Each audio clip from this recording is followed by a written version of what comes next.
सत श्री अकाल जी सारिਆਂ ਨੂੰ। सब तो पहला प्यार भरी फतेह प्रवान करनी जी। वाहिगुरू जी का खालसा श्री वाहिगुरू जी की फतेह। मैं कुछ दिन पहला पंजाब विधान सभा ਦੀਆਂ आ रही चोणां ਦੇ मद्देनज़र एक कविता लिखण की कोशिश की सी, वो तुहाडे नाल साझी करनी चाहुंदा। हाँ जी, हुण मौसम आया वोटां दा, लोको सोच समझ के पायो बई।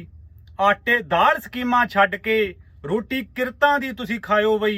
हुण मौसम आया वोटां दा, लोको सोच समझ के पायो बई। होणे थां थां ते प्रचार, पैणे फुल्लां दे विहार। होणे थां थां ते प्रचार, पैणे फुल्लां दे विहार। उन्हां छड्डना नहीं कोई खेतर, खोलो तीजा अकल दा नेत्र। अणखां दे उच्चे कर लो टावर, थोड़े हत्थां दे विच पावर।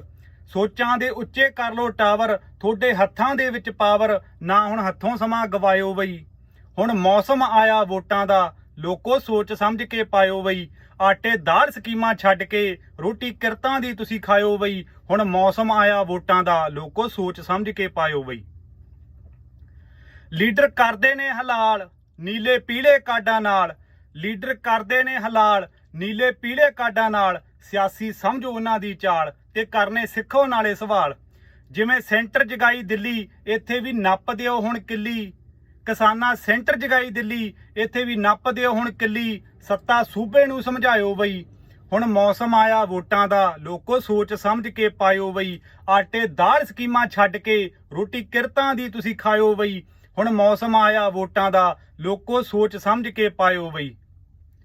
बाहरों फेर के कली ते पोचा, आखण अंदरों स्कूल स्मार्ट।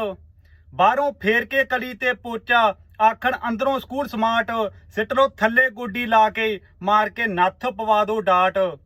करा लिओ कच्चियां तो भी पक्के, नहीं तां फेर पैणगे धक्के। करा लिओ कच्चियां तो नाले पक्के, नहीं तां फेर पैणगे धक्के। मास्टर टैंकियां ते चढ़ लायो बई। हुण मौसम आया वोटां दा, लोको सोच समझ के पायो बई। आटे दाल स्कीमां छड्ड के रोटी किरतां दी तुसीं खायो बई। हुण मौसम आया वोटां दा, लोको सोच समझ के पायो बई। अकाली कांग्रेसी ते झाड़ू, दिखा के अंब वेचदे आड़ू। अकाली कांग्रेसी ते झाड़ू, किहड़ा पिंड विच थोनू वाड़ू।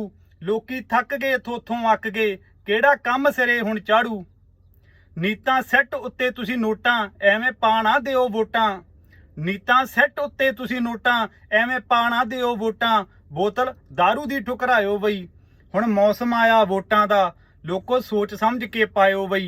आटे दाल स्कीमां छड्ड के रोटी किरतां दी तुसीं खायो बई। हुण मौसम आया वोटां दा, लोको सोच समझ के पायो बई। सोच समझ के पायो बई। धन्नवाद जी।